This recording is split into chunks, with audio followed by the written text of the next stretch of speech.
Anna is the managing partner of Rise of the Rest Seed Fund at Revolution. She's led more than 50 investments, currently serves on the board of App Harvest, and she has more than 15 years of experience in finance, startup operations, and venture community programming. We've traveled thousands of miles together on the Rise of the Rest tour bus with Steve Case and her amazing team. And I am super happy to have her here today. Please welcome to the stage, Anna Mason. Anna, thanks for being here. Thanks, Matt. Good morning. Very different than the tour bus. I think our last in-person tour was in Florida. So this is very different than the beaches or the Space Coast. So true, but can't wait to get back out on the road. And it's so nice to see everyone tuning in from so many different places across the country. So I love seeing all the intros come through in the chat. Well, that is one of the things I really love about this virtual format is that all of those tech hubs that we've visited in the country, and you visited even more than I have, I really look at you as the expert of what's actually going on the ground in these tech hubs. So I'm eager to dive into that. Yeah. Talk a little bit about the tech hubs, talk a little bit about the startups that are there. I know you've led a lot of investments, but figured we could talk a little bit just off the bat about talent and kind of through that lens, what makes Rise of the Rest cities such a great place to work in tech and plug in to some of these growing startups and tech companies. Yeah. As you and I know, because we're working together behind the scenes on some projects for Rise of the Rest around talent, it's been an incredibly hot topic here. I think obviously one of the reasons I think it's bubbled up so much in our industry for two reasons over the last year. From my perspective, one is that the happy byproduct of any company raising more funding and getting out there is like the first thing you do after you raise is you build your team and you hire more people to help execute on that vision that you sold us investors on. And so funding and talent go hand in hand. And I think that, obviously the data is still pouring out from the past couple of months and also the last year around where the funding dynamics have shifted for cities all across the country. But I would say, just from the seat we sit in here, certainly anecdotally from the deals we've been doing, we probably did about 35 deals last year. We're investing all across the country, except for the Valley, New York, and Boston. It definitely felt like there were more investors from the coasts, more capital from the coast that were coming into these cities. So more capital coming in means more job opportunities coming in. Over the years, so you noted, I've been to just under 50 cities over the last 5 years since I got to join Steve and David at Revolution. Just a few. Yeah, just a few. I can't wait to get back out on the road. I really miss meeting people where they are. I think it's one of the most important and special things we all get to do in this industry.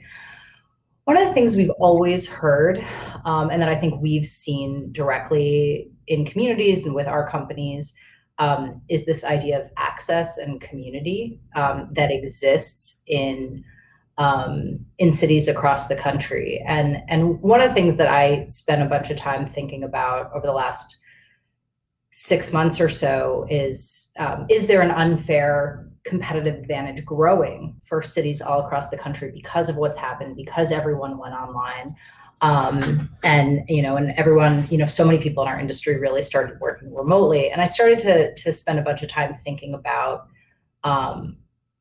cities as startups, which is, I think, something I've actually long said. Like, I very much so believe cities themselves are like startups. And if you are a startup, then how should you be thinking about your city? How should you be thinking about talent within your city? And I've been thinking a lot about moats and competitive advantages and competitive landscapes. And I think when I think about connecting the dots between what everyone's always said and what we've seen around connective tissue and increased access in communities, I think for smaller emerging startup hubs, you have this idea that there's more specific and unique access. And that I think is a really special part of of what we're seeing on the ground in these different cities. So I'm excited to get more into the weeds with you, because as I was thinking about the questions and topics for this event, for the past 5 years, I would have had answers that I just would have like riffed off, from everything we've been seeing. I'm always, traveling and on the road.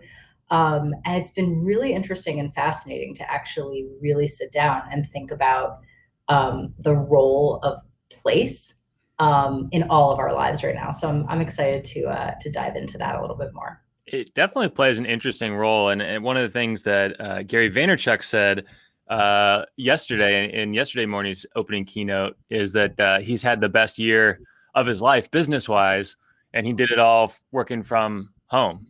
The fact that, I mean, very similar to you. I mean, that guy's traveling all over the world all the time, plugging into different hubs. And this past year, we've all mostly been at home, or at least close to the office, rather than traveling around. So it's definitely a shift, and it's really encouraging to hear that you're seeing more investment from the capital that's on the coast, because I know historically 75 and at times even 80+% of all venture capital goes to just 3 states.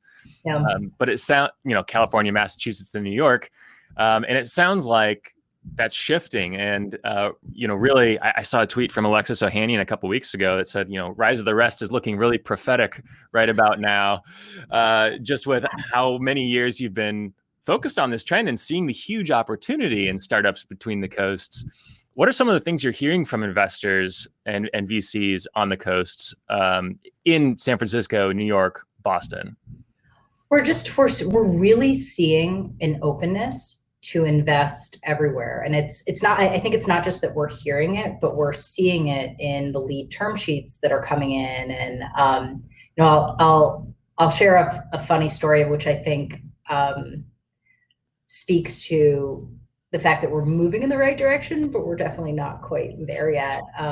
We had a company that was raising another round and is talking to a wonderful investor from the Valley, and he was like, this would be one of our first deals outside of the coast.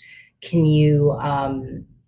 I'd really love to better understand the scene there and the startup scene and the community. Like, is it really possible to build and scale these companies? Just can you tell me a little bit more about what the scene is like in Cincinnati? And I was like, yeah, of course. The company's based in Columbus, Ohio, not Cincinnati, Ohio. But let me tell you about Columbus and why it's such an incredibly special place. And I kind of got to talk about the Columbus Partnership and the annual convenings with Venture Ohio that would happen there. And by the way, no knocks on Cincinnati. We love Cincinnati too.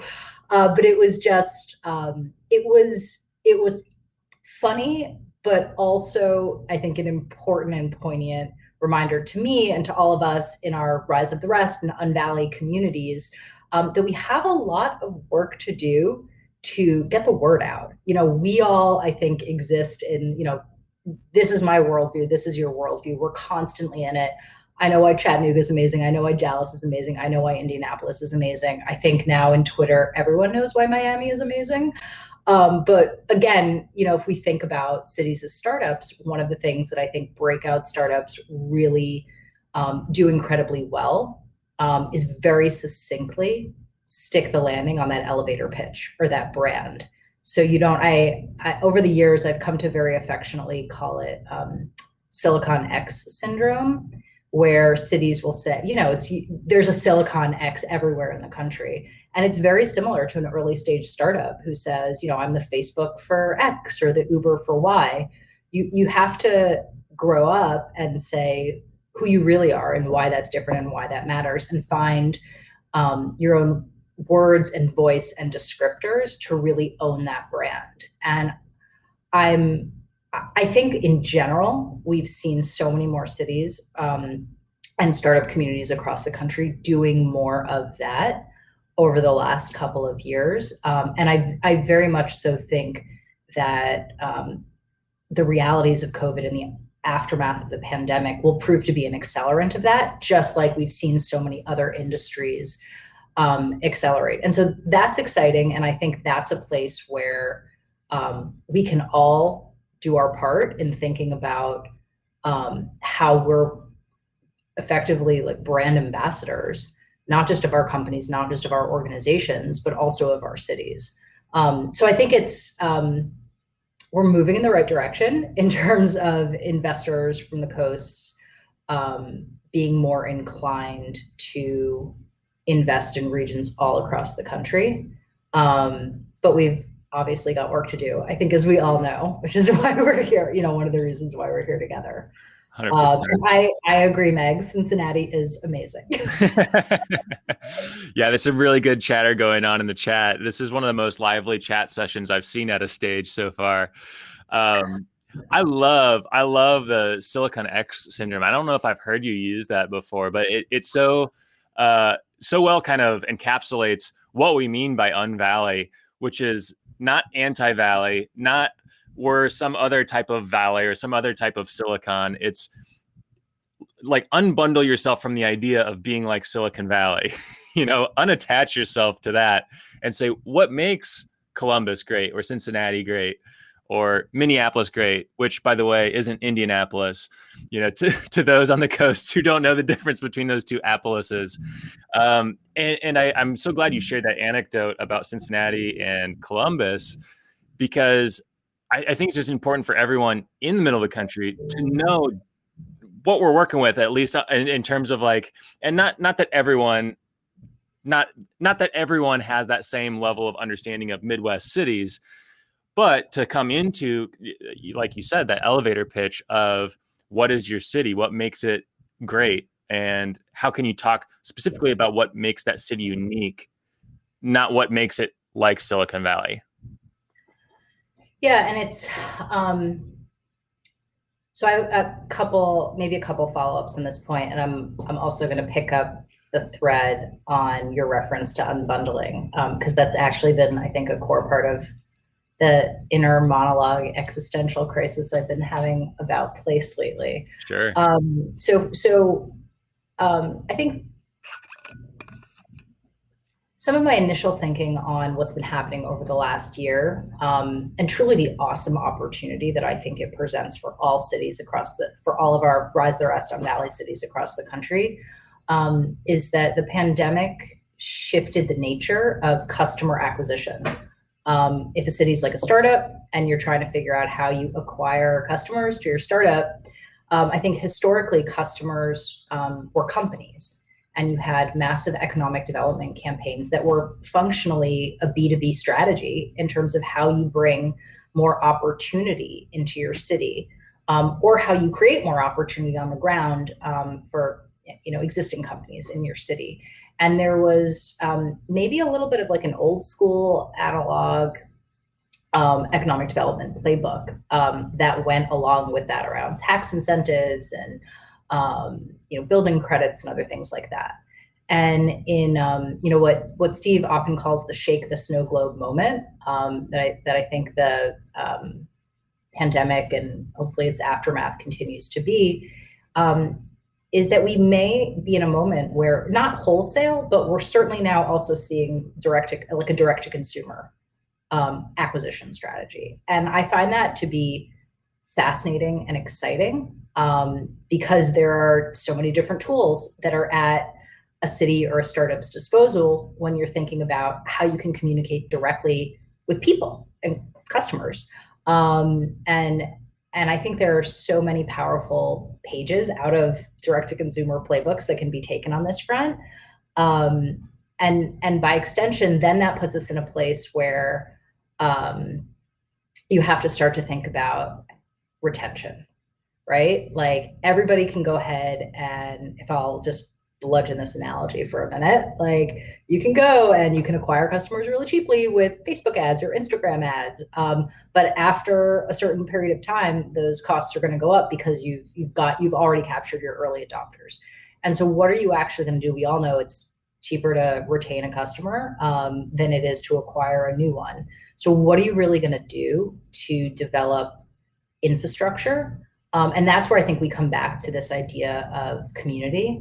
Like, does your community, and you and I have, I think, talked about this in the past, like, does your community have a tech stack? Does your tech stack, like, does your tech community, does your tech community have an ecosystem stack, and vice versa? And there's so much power and potential in how you think about creating infrastructure to support your communities, so that you don't have kind of fly by night people who just said, oh, I'm going to come and hang out and spend a couple months in these different cities, but you can really start to build long-lasting bonds. And so this idea, so this kind of takes me back to your comment around unbundling. Mm-hmm. And one of the things I've been thinking more about is that I think we're in this moment where, we all know that the tech industry is sort of famous or infamous, depending on your perspective, for unbundling, for like unbundling industries, right? Like real estate's been unbundled, cable's been unbundled, and on and on and on. eBay, Craigslist. And it feels to me like we're in this moment, and I really think we might be in the heart of the moment where work and life are functionally being unbundled. Like, where you live and where you work have historically largely been like a bundled offering. And I think we've seen, and we've probably all experienced ourselves in different ways, despite the fact that I'm sitting in my office, not a green screen. A lot of people are starting to realize that that's not a fait accompli, and you can unbundle where you work and where you live. And so I think we're in this moment right now where startups within our Unvalley communities and cities, like Rise of the Rest cities, actually have some work to do on their own. Mm-hmm. Because we're in the great unbundle of work and life. And so that's a great opportunity, I think, for everyone. For startups, because from a talent perspective, now you can go after more remote employees and team members. We polled our portfolio and we learned that about 20+% of the portfolio had remote work options pre-COVID, and more than 70% plan to have some or 100% remote work options afterwards. Like, that's fascinating and wild to see. And then at the same time, sort of in our ecosystem and community work, we're talking to cities all across the country, and we're hearing about all these different people moving. So I think we're in this moment where, Luke Ventures wrote a great piece a while back on the value of unbundling and how you think about the cycle of to bundle and to unbundle. And that's kind of functionally the cycle of not just what we see in tech, but I think also our lives. And one of the great advantages of unbundling is, like, you just do one thing really well. Yeah. And so I think startups have the opportunity right now to really just lean in, sell your culture, sell your vision, sell your values, sell your game-changing opportunity, and you've got more opportunity to acquire more talent. The pool has naturally gotten bigger. On the other hand, I think you've got cities have an opportunity to sell their communities, sell the lifestyle, sell the cost of living, sell those opportunities. And then I think there's a moment, like when we get together next year in some fashion, hopefully in person, I think that'll be the time to explore what the rebundle looks like. And how do startups technically headquartered in a certain city and startup communities like Indy and Cincy and others, what does the rebundle look like? And what does that partnership between city and startup look like? That I think is going to be very different than what any of us have seen over the past 5-10 years as our communities have been built from the ground up. So it's exciting. It's exciting. I've got ideas, and I'm excited to hopefully start getting back out on the road and seeing what everyone thinks on the ground. Well, it is exciting because obviously Black Swan event last year, the shaking of the snow globe, certainly shook things up for everybody. Lots to adapt to. But as we're coming back together, and it coming out of this pandemic, I think there's still going to be another year or two of kind of sorting out what does this look like. And you touched on so many great themes there, but one of them I want to dig in a little deeper on is startups, needing to make sure that they market their culture, market their vision, their values, their mission. And you and I were talking a little bit backstage prior to this. I know you've seen how even early stage startups are prioritizing talent attraction. What are some of the things that you're seeing sort of on the ground with your portfolio companies and how they're prioritizing talent attraction? One of our companies that is in the hospitality sector, and I think they've actually been, when you think about what happened to the hospitality sector this last year, they've, I think, not only been a survivor, but are really coming out thriving. They're in the outdoor asset light, sort of experiential space, Collective Retreats out of Denver, which has an incredible outdoor tent hotel room type of their tents and totally looking that up after this. Yeah, they're incredible.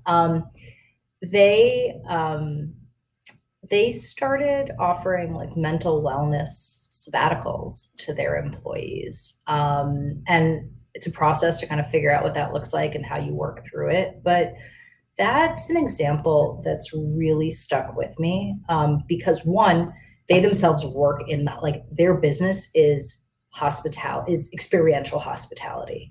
And so it's all about how you make people feel. And they're in the business of, over this last year, really being the tip of the spear in terms of helping people unplug, disconnect, or reconnect in a different way, whether it's with nature or with close loved ones, find new ways to sort of find the calm within the storm. And I'm bursting with pride and excitement and awe, I think, at the way they really internalize that from a cultural standpoint, to say, this is what we're putting out into the universe for our customers. What are we doing for our employees that matches and mirrors that? Because they're working harder than they've ever worked before. In many respects, when you think about the hospitality industry, they're a different type of frontline worker, because unlike so many of us who are connecting over Zoom, you have to be there in person to manage what's going on at the property. And I think that's such a great example to me of a startup, with far less resources than a publicly traded company, recognizing for itself, I think, the reckoning that we're actually seeing in the public markets, which is, we went through a period, I think, with the onset of sort of the early days of the social media era, where your customers were your most important stakeholders. And I think the Edelman report, actually, I saw it in Axios this morning. I think it just came out around the trust barometers, and corporations are the most trusted entities, but it comes down to employees. And it's not to say that customers aren't important. Of course they are. But employees are increasingly driving the conversation and direction around what companies do. And I think there's been a real opportunity for so many of us, hopefully on the investment and on the startup side of our communities, to turn inward more to our company cultures over this last year. And I think in the same way that people had the opportunity to take a beat and think about the intentionality of where they work and where they live and what that means, there's also this opportunity. We saw it internally here at Rise the Rest with our own team too, to be more, the moment demanded more intentionality around how you engage as a team, what that looks like, because you couldn't take the in-person interactions for granted. And I think that's one example, but I think it also plays to emerging trends that we're seeing in both the public and private markets. That's incredibly important. 100%. There's so many follow-up questions I have there, but I want to stay on track with some of the initial thoughts that you shared, because I think this thinking of City as a startup is really fascinating to me, and treating customers, like the talent attracting to the city is a really important piece of that. I'm wondering how startups can actually attract people if they do want people to be close to home base, HQ1. I don't even know how to describe it now. Like most places are so distributed at minimum hybrid, if not fully virtual. Do you think that startups that do move back to these tech hubs, potentially rise of the rest cities, to having an in-person office will have a benefit? And then what other benefits do you think a startup has by being located in one of these rise of the rest cities or unvalley tech hubs? So I'll maybe answer the question a little bit differently, Sure. but I'll also answer it directly, I think. Kind of when I was talking about bundling and unbundling and rebundling before, I think the place where this all really comes back together is by a stronger and I think more formalized alliance between startups within a community and whatever or whomever that anchor tenant entity is within a city, whether it's Powder Keg in Indy or a mayor's office, lots of other examples. One of the things we've noticed over the years through our travels with Rise of the Rest is some of the awesome power of business councils that that I've seen play out in different cities. And you functionally have like a consortium of the major companies, whether they be public or private, in a community who have banded together in like a membership organization to support and sustain the economic development of a city. And I don't think that happens in our tech and startup world.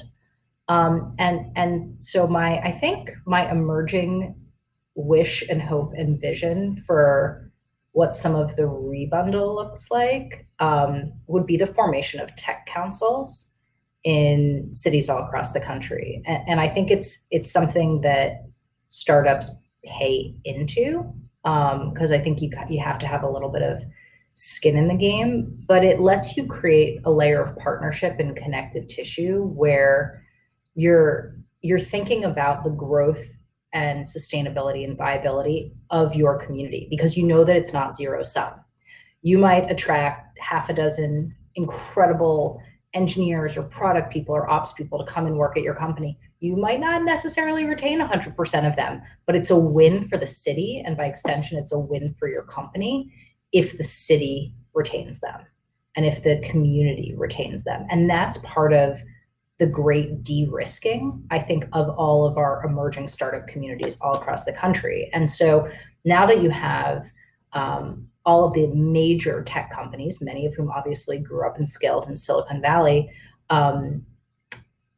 implementing or cementing remote work policies, it's the most awesome opportunity and low-hanging fruit for our cities all across the country, because now you've got product people and engineers and all these people who couldn't unbundle before. And now they're like, well, I would really prefer to live in Salt Lake City because have you been to Salt Lake City? It's amazing. And on and on and on. And then who knows, everyone goes through cycles in their careers in the same way that companies and markets go through cycles. So at one moment you might want more risk, at another moment you might want less. And so I think there's really awesome opportunity there. So I know I entirely didn't answer your question around what companies specifically can do, but I think I didn't answer it because I'm not 100% sure that needs to be answered or solved right now. I think it's like, don't overthink all aspects of it. The mental load of that strikes me as being incredibly intense. And that's in addition to figuring out how to run and scale your business. One thing I will say, okay, I'll go ahead and offer up a specific answer before we shift gears. We're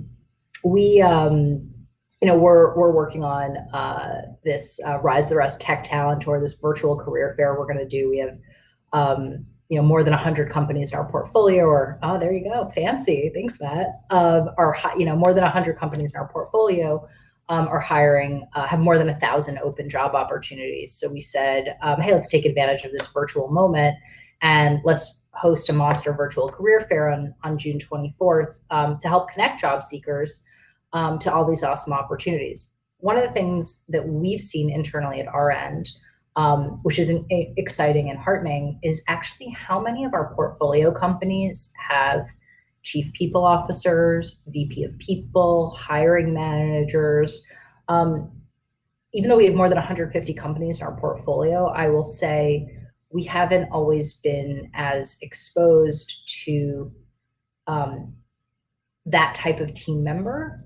And so I can't say for sure if this is a shift change or it's always existed, but many more companies at the early, seed, Series A, Series B stage than I might have imagined have people on their team.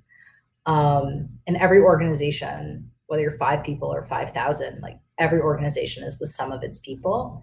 And I'm so inspired to see early stage startups recognizing that, thinking about that, and leaning into the people function. Because at the end of the day, I believe that as a CEO of any company, startup or otherwise, your number one job is to continue to replace yourself out of roles as the company scales. And to do that most effectively, I think you need someone in a senior role at your team who's dedicated to that. And so I think that's important and powerful, whether or not you have a physical space where people can meet. The right career fair link was in the chat here. We got a lot of people excited about that. I'll drop it in.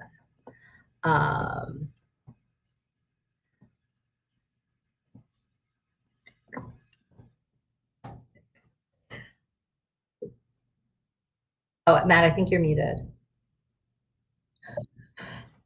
Love it. Bingo. We did virtual event bingo already. I think you're muted. Yep. I was just talking to myself over here. Wanted to make sure the career fair link was in the chat. Lots of people excited about it. Looks like you got it there too, Anna. For those that are just listening and maybe working on something else, or you're working out or something and listening to the session, it's careerfair.revolution.com.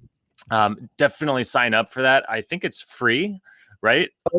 Totally free. Awesome place to plug in. Whether you're just casually looking for a job or you're a startup yourself and you just want to kind of plug in to what Revolution Rise of the Rest is doing, it's a great place to do that. And definitely mention Powder Keg when you sign up too, which I've been forgetting to tell people to do. But it's really fun to team up with you on that, and I'm really excited about the impact we can make there together. I'm excited. One of the things I love about being in these Rise of the Rest cities and getting to meet all of these startups, whether it was emceeing or getting the startups ready to pitch on stage, is just seeing the diversity of entrepreneurs and founders and their teams in places like Miami, Raleigh, Indianapolis, et cetera. Obviously, over the last year, diversity, equity, and inclusion has become an increasingly important topic. Well, I don't know that it's increasingly importantly. It's become increasingly important to the national conversation. It's always been important. But I am encouraged to see, and we talked about this with Amin Brar yesterday at JobVite, this shift in focus on diversity, equity, inclusion when it comes to hiring and building out your team. I know you've had a lot of experience in past organizations and now even Rise of the Rest. It's a very important piece of what you all do there. Why do you think it's important for startups to build more diverse and inclusive teams? I was thinking about this question when you sent it over to me, because the framing was actually tricky to me, because it was like, well, obviously it's important. But it's not necessarily obvious to everyone. And so intentionality, to me, this comes back to sort of the, I think change and opportunity happens at the intersections. And so, the intersection of, I think, intention, and branding, frankly, kind of like coming back to my Cincy versus Columbus. Like some people just don't know. Some people just don't think about it. So being able to establish and brand your values, I think one is really important in terms of making this a front burner issue more systemically. So even if you were hanging out with us today and you were like me thinking, well, it's obvious, I don't even need to answer that question or address it. It's not obvious to everyone.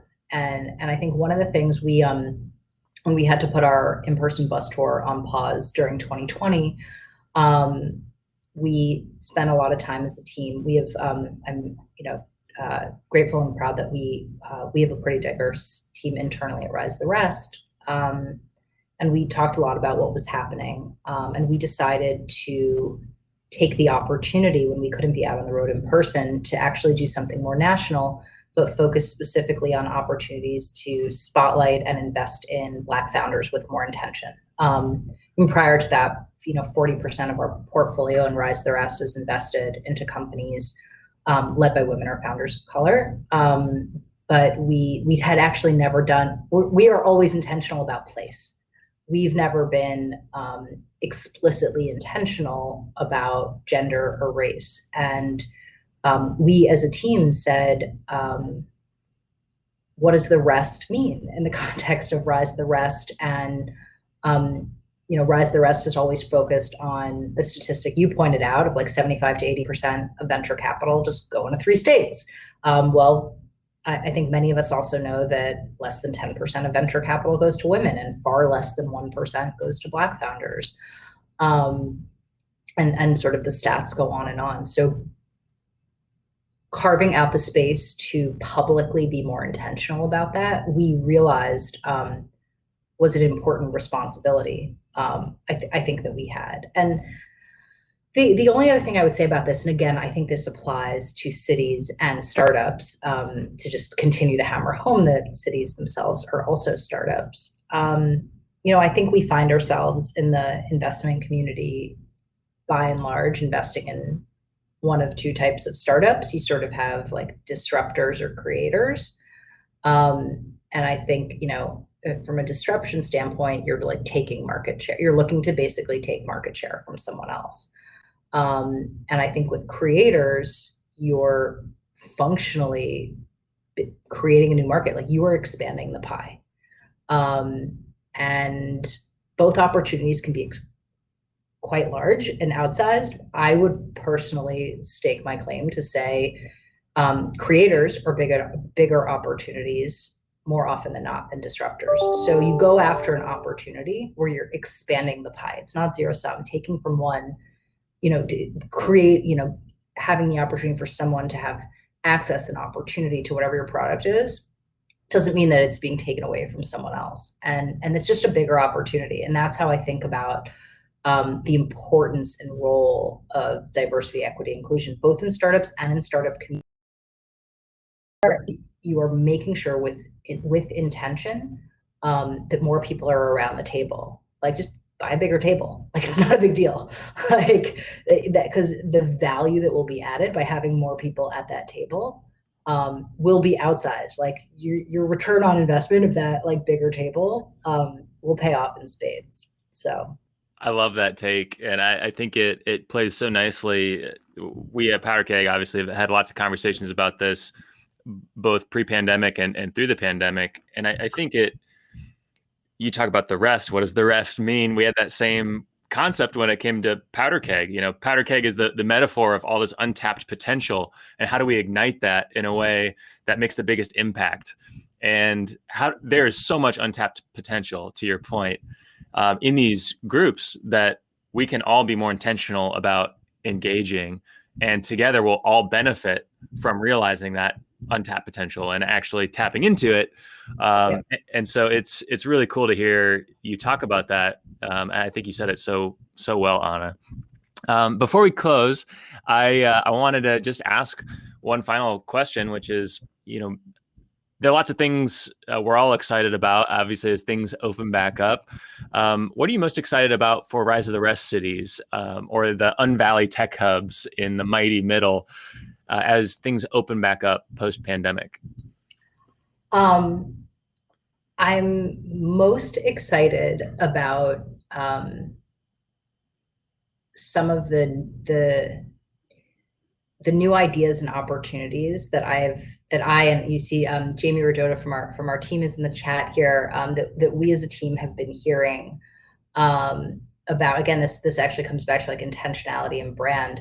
We're seeing a lot of founders, funders, community builders, like truly seizing this moment, um, and creating pathways to opportunity. Like there's something, I think there's a new $100 million fund for Black founders in Detroit. I think the number that was told to me is like 200,000 people moved to Phoenix, I think largely from the coast. There are new pools of capital coming in from state and federal levels to support both like entrepreneurship organizations and venture opportunities. And so I think I think one of the attractions and inspiration for me with Rise of the Rest or Unvalley communities has always been this sense of possibility and optimism. And I have to say, I see it and feel it most acutely now in the conversations I'm having with people. So I think we're entering what I hope will prove to be, a multi-year renaissance and real maturation of startup communities that in many respects have been building for 10 years. Like we're going to turn around and we're going to find out that so many of our cities are overnight successes, but they'll actually have been like 10 years in the making behind the scenes. I think I'm glad you're predicting the quote unquote overnight successes, because I think you're absolutely right. There's it makes me think exactly of this conversation about Miami over the last year. And of course, there are people like Austin Bunsen, who's literally speaking right after this session, who's been building tech community in Miami. I mean, when I got there 10 years ago, he had been working for years on building tech and startup community.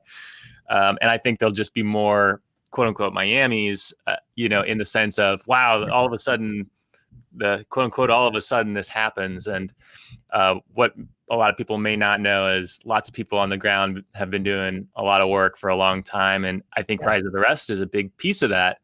And we've seen on the ground the benefit of Rise of the Rest coming in, helping better connect the tech stacks that already exist, have a more integrated quote unquote tech stack for city as a startup, so these communities can operate more effectively, help their startups scale faster. And of course, the capital is just a bonus on top of that for the startups to grow even faster. Yeah. So before you hop off, I just want to say thanks for all the work you do, Anna, and thanks to Rise of the Rest. We love working with all of you, and it's amazing the impact that you're making here in the mighty middle.